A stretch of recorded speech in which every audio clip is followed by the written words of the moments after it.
থেকে আমি সেটটা এইদিকে বেশি টাইম দিতেন আপনি ক্যামেরা বহুত বড় ব্যাজ হয় বুঝছেন এইদিকে নিতেন আপনারা একটু দিকে যান তাহলে আপনার চেহারা নিতে কোম্পানি চেহারা নিতে কোম্পানি ঠিক আছে সেটা আগেই দাও আমার চেহারা সেটা আগেই দাও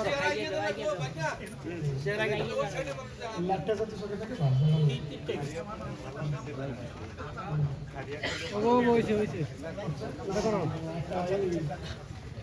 আপনারা সবাই ভালো আছেন তো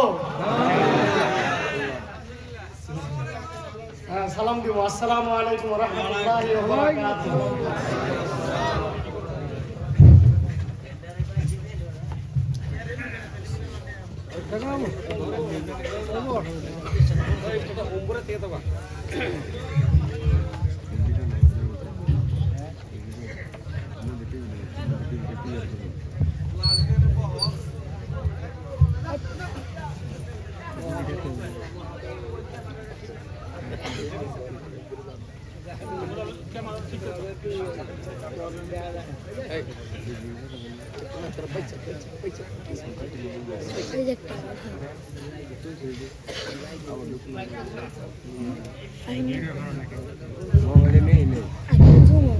أعوذ بالله من الشيطان الرجيم بسم الله الرحمن الرحيم نحمده ونصلي على رسول الله قال الله تعالى في كلامه الحميد بسم الله الرحمن الرحيم يا أيها الذين آمنوا لا تلهكم أموالكم ولا أولادكم عن ذكر الله ومن يفعل ذلك فأولئك هم الخاسرون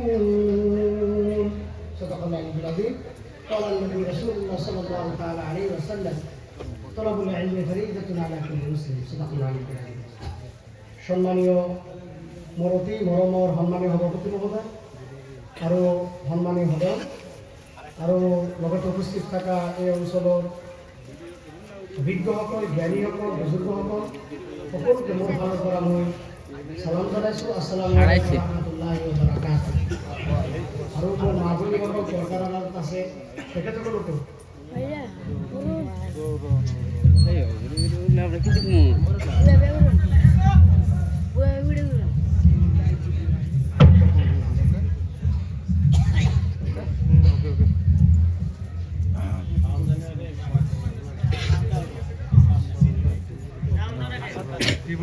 এই প্রোগ্রাম কিন্তু পুরো অসমৰ মানুষ চাই আছে মোৰ লাইভৰ পৰা সেইকাৰণে দিকে আছে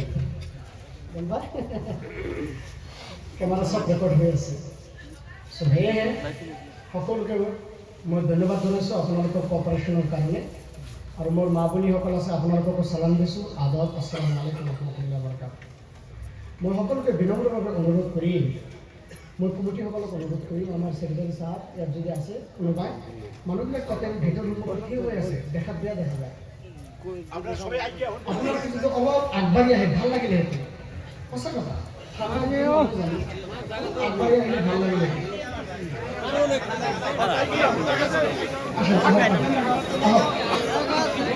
আগবাঢ়ি আহক আগবাঢ়ি আহক কারণ পিছত মানুষ দেখিব পারে না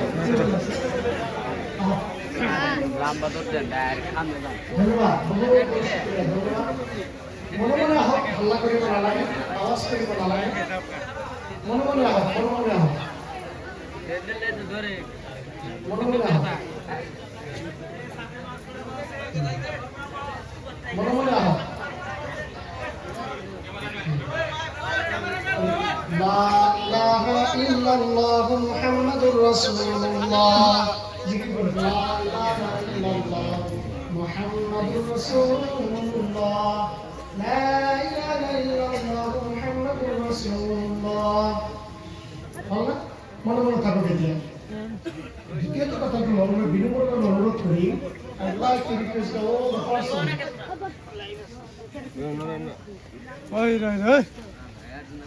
কথা নকব অনুৰোধ কৰিছোঁ যিসকল ব্যক্তি এতিয়া আমি দোকানত আছে মই বিনম্ৰভাৱে অনুৰোধ কৰিম ধৰ্ম সভাৰ এটা ইজ্জত আছে ৰেচপেক্ট আছে বহুত দূৰ দূৰৰ পৰা ইয়াত কৈছে যিমান চাব হাউলিৰ পৰা আমাৰ সেই কয়াকুচিৰ পৰা দূর দূৰণিৰ পৰা আহিছে গামোচা আমাৰ জন্য তো আমাৰ প্ৰেচিডেণ্ট ছেক্ৰেটাৰী ছাৰ সো সেয়েহে আপোনালোকক চাবৰ কাৰণে আহিছে দেখাৰ কাৰণে পুৰা বাগান অৰ্থাৎ পল্লাৰ বাগ সেয়েহে আপোনালোকে যদি বাহিৰত থাকে দেখাত বেয়া দেখা যায় কাৰণ আমি যে আছাম মেহমান এই আপোনালোকে মেহৰবানী কৰি দোকান শেষ প্ৰায় 11টাৰ পৰা 10:30মান বাজি গৈছে আপোনালোকে আহি যাওক বহি যাওক তো সৰ্বপ্ৰথমে মই এই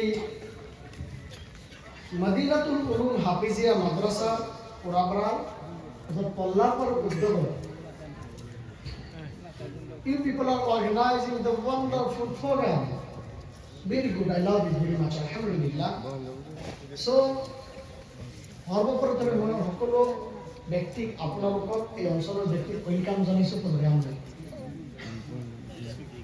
দ্বিতীয়তে কথাটো হ'ল আপোনালোকে ইমান ধুনীয়াকৈ এই প্ৰগ্ৰামত যে সাইলেন্ট হিচাপে বহিছে তাৰ কাৰণে মই আপোনালোকক ধন্যবাদ জনাইছোঁ তৃতীয়তে হ'ল আপোনালোকে যে মজলিছৰ আদব আখলাক বৰ্তাই ৰাখিছে সেইকাৰণে আপোনালোকক ধন্যবাদ জনাইছোঁ ইয়াৰ পৰা এইটো প্ৰমাণ হ'ল পুৰাপাৰা পল্লাৰবাগ মাছগাঁও হাউলি এই অঞ্চলৰ মানুহ বহুত ভদ্ৰ আৰু নম্ৰ আৰু শিক্ষিত এইটোতো প্ৰমাণ নহয় জানো সার্টিফিকেট আর কোনে দিব ইয়াত একটা ডাঙৰ সার্টিফিকেট হ'ব পাৰে জানো নোৱাৰে সেয়েহে মই বেছি নহয় আধা ঘণ্টাৰ পৰা 45 মিনিটছ টাইম কথা কম মই আপোনালোকৰ সকলো ষ্টেজৰ ফালৰ পৰা আপোনালোকৰ অডিয়েন্সৰ পৰা মিডিয়া পাৰ্চনৰ পৰা সকলো মাবনিৰ পৰা সকলোৰ পৰা মই সময় বিচাৰি এই সময়খিনি মোৰ লগত থাকিব বুলি আশা থাকিল ইনশাআল্লাহ আপোনালোকে তো ভালে আছে না এক্টিভ আছে না মাশাআল্লাহ সুবহানাল্লাহ গুড এতিয়া কথাটো হ'ল আপনাদের সম্মুখে আমি কালামুল্লাহ শরীফের আয়াত তেলাওয়াত করেছি 28 নম্বর পারা সূরা মুনাফিকের 2 নম্বরের উপর আল্লাহ বলেছেন বিসমিল্লাহির রহমানির রহিম ইয়া আইয়ুহাল্লাযীনা আমানু লা তুলহিকুম আমওয়ালুকুম ওয়ালা আওলাদুকুম আন যিকরিল্লাহ ওয়া মান ইয়াফআল যালিকা ফাউলাইকা হুমুল খাসিরুন O believers let not divert you from the remembrance of Allah subhanahu wa ta'ala your properties your wives your kids your sons and daughters Allah বলেছে ও ঈমানদারেরা যারা নাকি আমার উপরে বিশ্বাস করো তাদেরকে আমি বলতেছি তোমরা তোমাদের ছেলে সন্তান এবং ধন সম্পত্তি আমার জিকিরে গুণে জানে দূরে রাখে না ওমান ইয়াফআল যালিকা যদি তোমাদেরকে আমার জিকিরে গুণে তোমার ধন সম্পত্তি প্রপার্টি আর তোমার ছেলে সন্তান অর্থাৎ আওলাদ যদি দূরে রাখে ফাউলাইকা হুমুল খাসিরুন দে আর দ্য বিগ লুজার ক্ষতিগ্রস্ত হবে এই কথাটা যে আমি বললাম আয়াতটা যে তেলাওয়াত করলাম এই আয়াতটা কোন জায়গা থেকে বলছি সবাই বলেন কোথা থেকে বলছি সবাই বলেন কোরআনে কারিমে বলেন কোরআনটা কার কিতাব আল্লাহর কিতাব এই আয়াতটা যদি আমি 10 মিনিট বা 15 মিনিট আমি অন্য কথা বলবো আমি জানি না আমি তো আলিমও না হাফিজও ভালো না আমি একজন জেনারেল এডুকেটেড মানুষ কোনো মতো লেখাপড়া করছি মাদ্রাসায় গিয়েছি এত আমল আখলাক আমার নাই এখানে তো বহুত বিজ্ঞ বিজ্ঞ ব্যক্তি বলেছে আমার দাদার লোকে চলার মানুষ 83 ঘটনাগুলো আমি মনে তো অবাক বলছে ওনার তো অভিজ্ঞতা বলে কিন্তু এই কথাটা যে আমি 10-15 মিনিট আপনাদের সামনে বলবো বেশি কথা মানে একটা সবক আপনারা নিয়ে যেতে হবে বাড়িতে নিয়ে যাবেন সবাই ইনশাআল্লাহ বেশি না একটা সবক নিয়ে যাবেন আর সকালে উঠে যখন নাকি ফজর নামাজ পড়বেন সবাই পড়বেন তো ইনশাআল্লাহ কারণ শুনেন আমাকে দেখিয়ে ফায়দা হবে না আমার নামে সেলফি তুলে ফায়দা হবে না ফেসবুকে কমেন্ট দিয়ে ফায়দা হবে না ইনস্টাগ্রামে যদি আপনি ফজর নামাজ না পড়েন বেকার যাবে খারাপ করলাম না এটা কি খারাপ না শুদ্ধ বললাম শুদ্ধ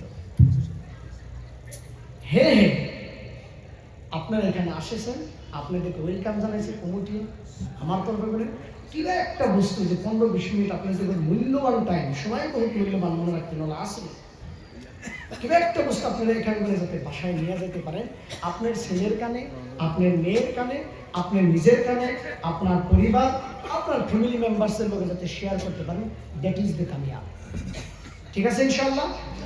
তো আমি বলছি, ইয়া আইয়ুহাল্লাযীনা আমানু লা তুলহিকুম আমওয়ালুকুম ওয়ালা আওলাদুকুম আন যিকরিল্লাহ।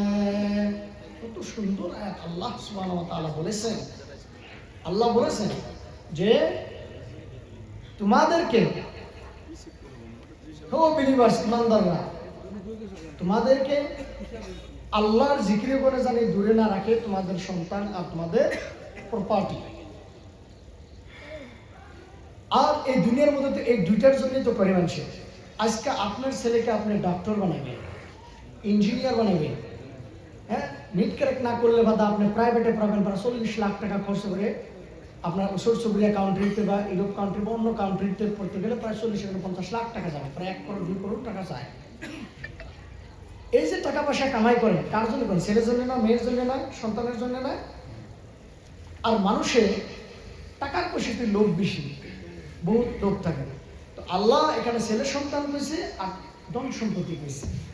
এই দুটার প্রতি মানুষের বহুত আকর্ষণ থাকে, বেশি অ্যাট্রাকটিভ থাকে। টাকার জন্য মানুষ যা তা কিছু করতে পারে, ক্রাইম করে, এত বড় বড় ক্রাইম করে, আইন কানুন তো কিচ্ছু মানে না। আজকে একটা ঘটনা কই, কথায় কথায় এসে যায়। আমি গোয়ালপাড়া গেছিলাম, গোয়ালপাড়া নাইতে আমার গাড়িটা গেতেছে, ড্রাইভার হরন দিতেছে, সিকিউরিটি এই দেখাইতেছে, মাথায় না হেলমেট, ডিস্ট্রিক্টের মধ্যে একটা এসপি অফিস সামনে, মাথায় হেলমেট ছাড়া দিকে গাড়ি চালাইতেছে। আমি দেখে তো অবাক, আমাকে মোটর ভেহিকেলস একটা কিচ্ছু জানে না। হাজি দেখেন, আইন যখন বানানি হয়, কানুন যখন বানানি হয়, মানুষের ফায়দার জন্য বানানি হয়, ফায়দার জন্য না। মোটর ভেহিকেলস অ্যাক্ট, আমরা গাড়ি চলাচল করি, যানবাহন, ট্রাফিক লাইট, আপনার আমার ফায়দার জন্য সরকারে বানায়, পার্লামেন্টে অ্যাসেম্বলি বানায়। হেলমেট লাগাতে লাগে, এটা আপনার আমার ফায়দার জন্য, অন্য কেউ ফায়দার জন্য না। তো মানুষটাকে আমি বুঝালাম, তারপরে হেলমেট লাগাবো, তো আপনার আমার দায়িত্ব। আপনি যেমন স্পিডের গাড়ি চলাইছে, আসলে তো এটা রং করে যেমন স্পিডের গাড়ি চলাবই নয়, এটাও নয়। 2 নম্বর কথাটো হল, আপনার তো হেলমেট নাই, তো আপনার সেফটির কারণে আপনার যদি কিবা অ্যাক্সিডেন্ট হয়ে যায়, খুদা নাখাস্তা কিবা আপনার হয়ে গেলে আপনার ঘরের বাচ্চা এতিম হয়ে যাব। আইন বসাইছে যে আপনার বাচ্চা, আপনার ল'ৰা ছোৱালী এতিম নহয়, সেইকাৰণে হেলমেট লোৱাৰ কাৰণে ব্যৱস্থা কৰিছে, আপুনি মাৰিব। এই যে আইন কানুন বানায় মানুষকে রক্ষা করার জন্য, আমরা সবাই ট্রাফিক ল মানবো ইনশাআল্লাহ, আল্লাহ কবুল করে। 2 নম্বর কথা, আমি যে বললাম কথাটা রেফারেন্স এই কারণে আনলাম, কোরআন শরীফের মুসলমানের কারণে ফায়দার জন্য, বিলিভারের জন্য, ইমানদারের জন্য, মানুষের ফায়দার জন্য আল্লাহ পাঠাচ্ছেন। আর এই আয়াতটা যেটা আল্লাহ যে বলেছেন যে মানুষের বেশি, অর্থাৎ তাদের যে ধন সম্পত্তি প্লাস তার ছেলের সন্তান, মানুষকে আল্লাহর জিকির করে দূরে রাখতে, এটা আমাদের ফায়দার জন্য আল্লাহ বলেছেন। কারণ দুনিয়া হইতেছে তো, নিজের ছেলে সন্তানের কারণে মানুষের মার্ডার করে না, করে না নয় বলে, তারপরে জেলে যায়, যাবজ্জীবন কারাদণ্ড হয়, ডিস্ট্রিক্ট কোর্টে বা লয়ার কোর্টে, আমি তো উকিল মানুষ, সেগুলি বলা লাগবে আমার। লয়ার কোর্টে আপনার ধরুন বজালি কোর্ট, ওখানে গেলেন, রায় হলো, আপিল করবেন ডিস্ট্রিক্ট কোর্টে, এখান করে হলেন, আবার যাবেন হাইকোর্টে, হাইকোর্টে হলেন, আবার যাবেন সুপ্রিম কোর্টে। কিন্তু মানুষটা কামটা করতে গেলে থিঙ্কিং করে নেয়, নিজের ছেলের সন্তানের কারণে এগুলি করে, কিন্তু ক্রাইমটা করা লাগে না। আইনের সাহারা নেবেন, আপনার অসুবিধা যদি আইন আমাদের সবার জন্য ডেভেলপ করে প্রোটেকশনের কারণে।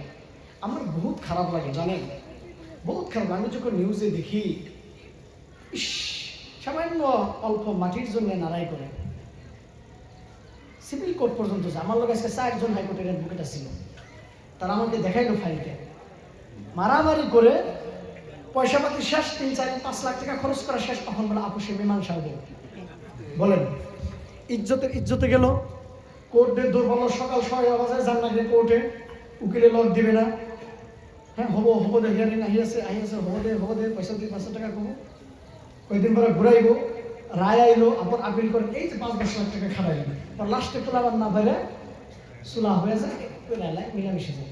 মিলামিশে তো আগে তো বুঝে লাগছে, পুলিশেরও কষ্ট দিলি, কোর্টের টাইম নষ্ট করলি, নিজেরও মান সম্মান শেষ করলি। আর এই যে ক্রাইমগুলি যে হয়, অধিকাংশ ক্রাইম, জাস্ট আমি একটা নামনি আসামের একটা এক্সাম্পল দিছি, কারণ বজালি কোর্টে আমারও মানুষ আছে, তো উকিল টুকিল, আমি তো টাকা দেখিয়ে বলি, আমি তো না দেখা না, ন্যাশনাল ক্রাইম রেকর্ড বিবৃত, এই তো রিপোর্টটা দেখি আমি, আমাদের অঞ্চলে এত ক্রাইম, যেগুলি মামুলিক বস্তু একটা আমাদের মাঝখানে করে সমঝোতা করে নিতে পারি, কিন্তু আমরা তা করি না। কত পর্যন্ত জায়গায় যদি মনে রাখবেন, যদি কিবা হয়ে যায় আপোষে মীমাংসা করার জন্য এটা আইনও করেছে, মীমাংসা করে নেবে, থানার সহায় সহযোগিতা নিয়ে মীমাংসা করে নেবে। এই পর্যন্ত যাবে না যে আমও যাবে সালাও যাবে, পরে লাস্টে মাফও চাইবে, ইজ্জত সব যাবে। সেই কারণে সবাইকে অনুরোধ করব যে আল্লাহ সুবহানাহু ওয়া তাআলা দেখেন বিলিভাররা কইছে তোমাদেরকে আল্লাহর জিকিরের বলে যেন দূরে না করে তোমার সন্তান, তোমার মাল সম্পদের কারণে জিকিরে বলে আল্লাহ দূরে রাখে। সেই কারণে আমি বললাম সবে আমরা আল্লাহকে জেহেনে রাখবো। যদি আমরা জেহেনে রাখি যে আমরা 30 বছরের লাইফ, 50 ইয়ার্স বা 60 ইয়ার্সের লাইফ, একদিন তো যেতে হবে কবরে। আমরা কি কবরে যাব না? আমি লয়ার হয়েছি দিকে, আইনজ্ঞ হয়েছি দিকে আমি কবরে যাব না? মৃত্যু হবো না? আবার আপনার এখানে বহুত দোকানদাররা আছেন, বহুত বড় বড় ওলামায়ে হযরত, বিকজ আপনারা কবরে যাবেন না? যেতে হবে। এত লাফালাফি কিসের এত লাফালাফি?